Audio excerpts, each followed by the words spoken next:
First shark has been killed in Western Australia's controversial culling plan. The 3-metre shark was caught less than 24 hours after drum lines and baited hooks were set, and it sparked anger from conservationists this morning. We're joined by marine biologist Ryan Kempster from the University of Western Australia. Ryan, good morning to you. This is a quite confronting vision. Do you think the public is going to turn against the cull now? Well, I think the public is actually already against this cull for a number of years now. People have been coming out against these kind of actions, and it's only recently that the government have finally gone through with this that we're really seeing massive public outcry about it. WA Premier Colin Barnett points out the cull is necessary to protect the public. He's got a point, hasn't he?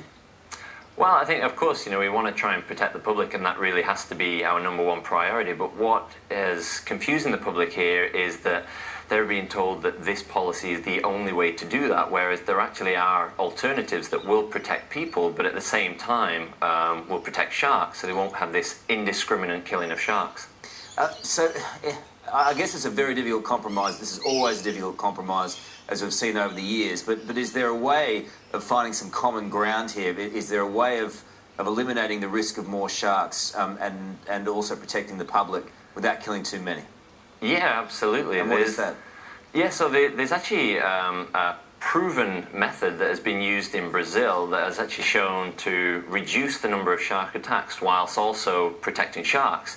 Now, this is actually not too far a stretch from what the government is already doing, but would actually involve catching the sharks outside of popular beaches and popular surf breaks, but instead of actually killing the shark, they actually then take the sharks offshore and release them well away from where they were actually caught. Are there more sharks around now? Is that a fact? Well, there's really no evidence to suggest that there are actually more sharks in the water. I think we certainly have more reporting of sharks, so you get the impression there are more sharks, but there's really no documented evidence to say that there are more. You would know the problem would be, Ryan, if there was an attack, then the call for culling would I guess, exponentially be greater and harder for you to stop.